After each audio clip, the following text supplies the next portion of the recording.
In this first lesson, we're going to be looking at God's law, especially what it is and what it means for us. But before we can really talk about the law of God, we have to back up and actually ask a more basic question. Namely, who is God?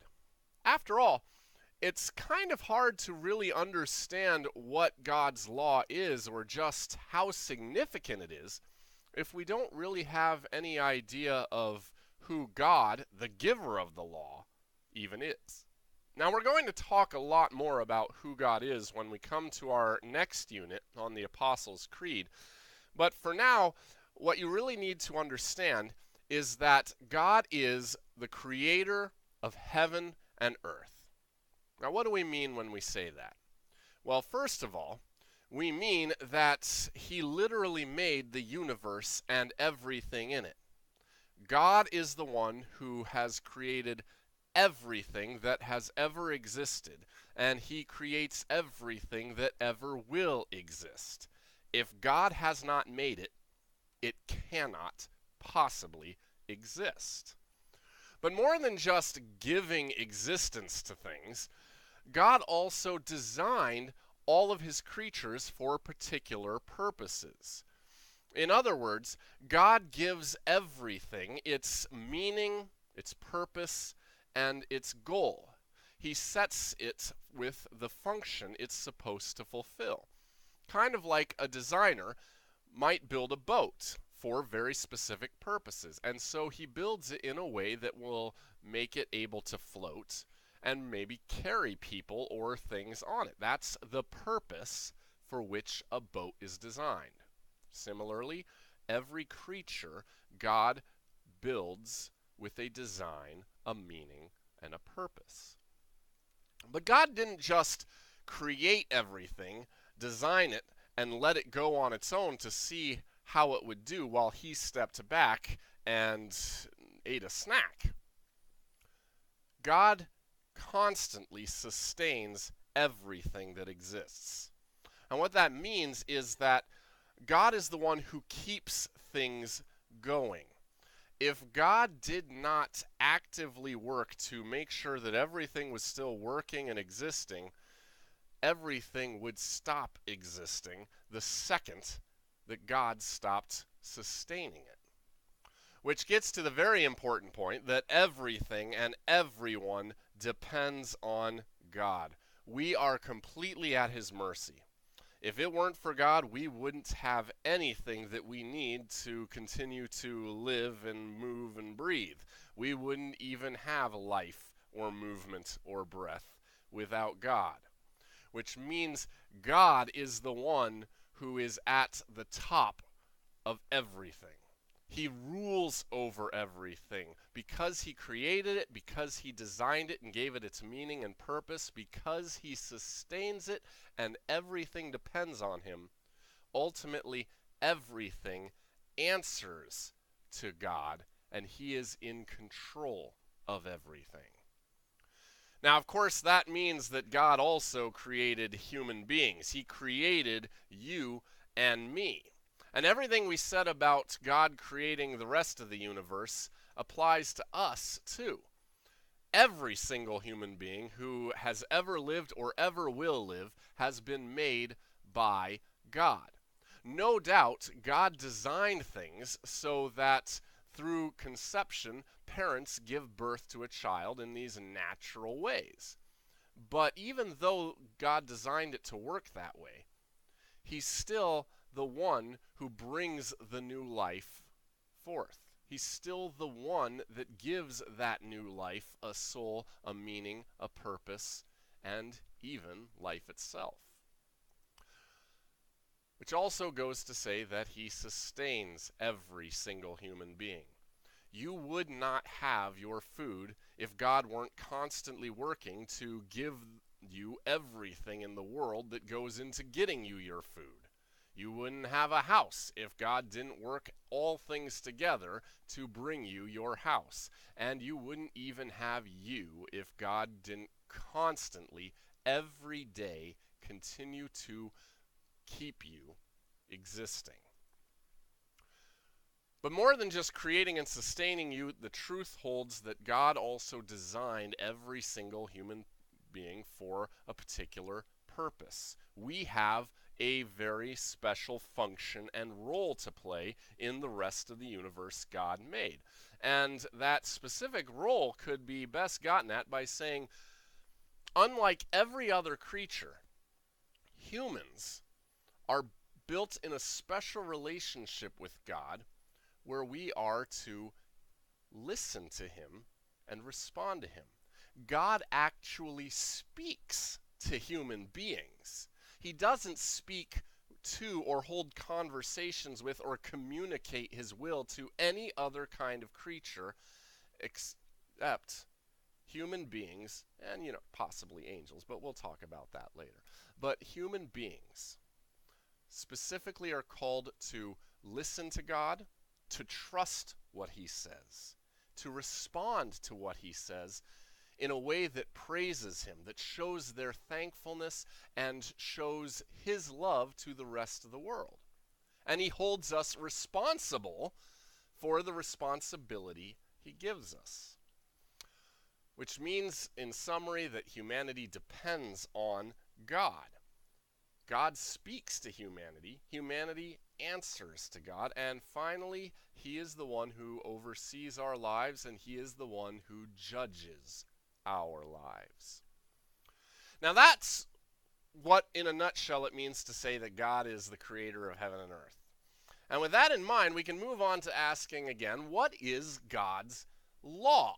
Now, you probably all know the word law from something. After all, humans have laws, and you probably think of laws in terms of rules you're supposed to follow, and if you don't, you get punished. That's actually a helpful thing to think about because God's law is similar in those respects. But let's start in this way. God's law is one form of God's word to humanity. It's one way God communicates to us. And what he says in the law really shows us what his will for human life and behavior is. It shows us what kinds of life we're supposed to have. Now, if you want a really good summary of exactly and specifically what God says about our lives and what we're supposed to live like, the 10 Commandments give us a very good layout of those basic rules that God has for all people. Now, remember, the 10 Commandments are God's rules that apply to all people.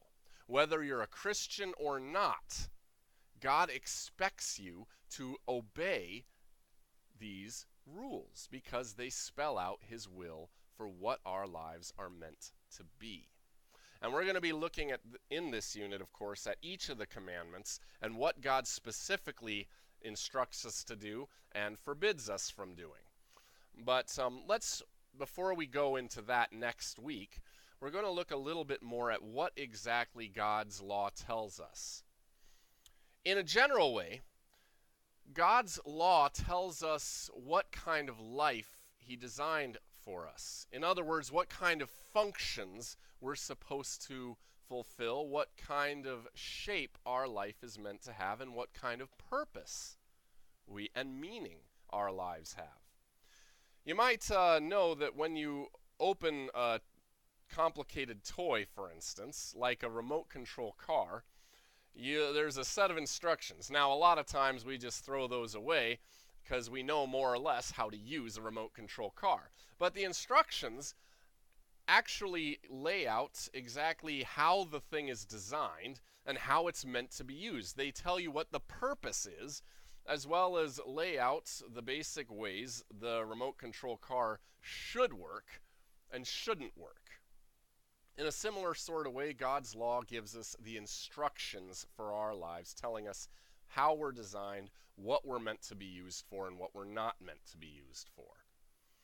And right along with those instructions goes the idea that God's law also tells us what God expects us to live like, how we're meant to behave, what kinds of thoughts and desires we're supposed to have, and what kinds of thoughts and desires God does not want us to have.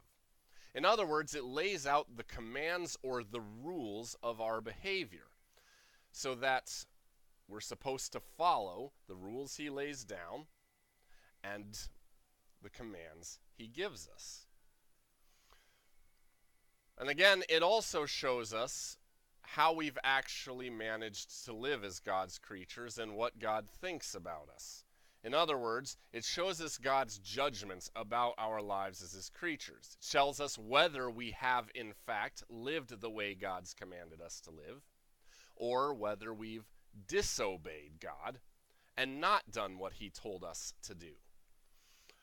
And finally, God's law tells us what we can expect from God if we break the law or if we keep the law. In other words, it tells us what the consequences are if we obey God and what the consequences are if we disobey God. We're going to talk about this a lot more, but the consequences God promises for keeping his law perfectly is not only a lot of blessings that we would make our life richer and fuller, but also, and most especially, eternal life with him.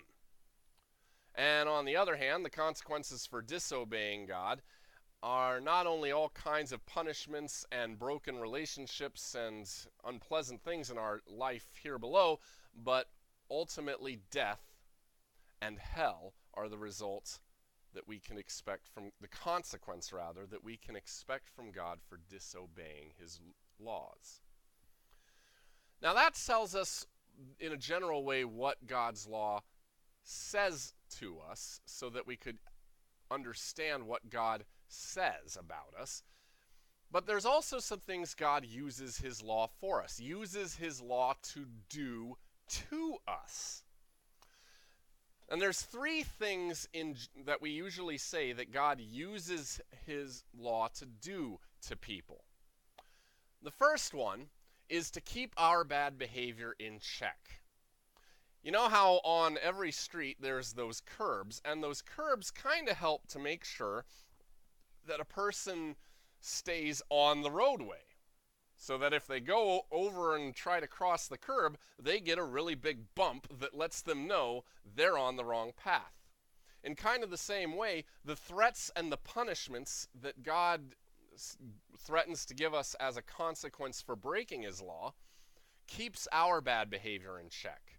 It doesn't mean that I'll follow his law perfectly necessarily, but if I know that God is really going to punish me badly for, say, murdering somebody, if I know, for instance, that God will almost certainly bring me to jail and make my life miserable for strangling the life out of somebody, it goes a long way to keep my bad desires and my hatred for somebody in check enough that I won't actually hurt or kill them.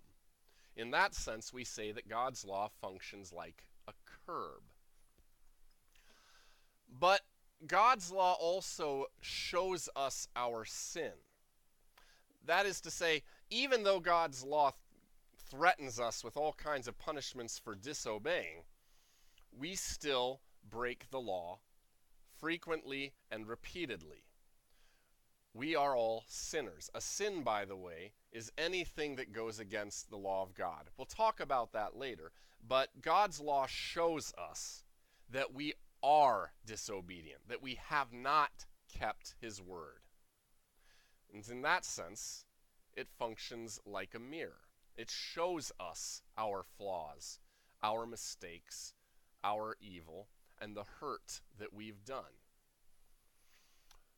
Finally, God's law doesn't just threaten us in order to keep us on the road that he wants us to follow, and it doesn't only show us our sin, it also gives us the directions, you might say, for how to live the kind of life God wants us to live. In other words, God uses the law to guide our lives in the ways he intends. Kind of like a map or a guide. If you go on Google and you type in directions, it guides you from your beginning point to your end point. The law of God guides us, especially us as Christians who want to do God's will. It guides us from in the way in a way that we can navigate our life so as to please him and fulfill the purposes that he created us for. That sums up the basic ideas of what God's law is. And if there are any points you're confused on, I would encourage you to watch this video again or to ask questions of me, the pastor, either via phone or text or email before you try to complete the worksheet below.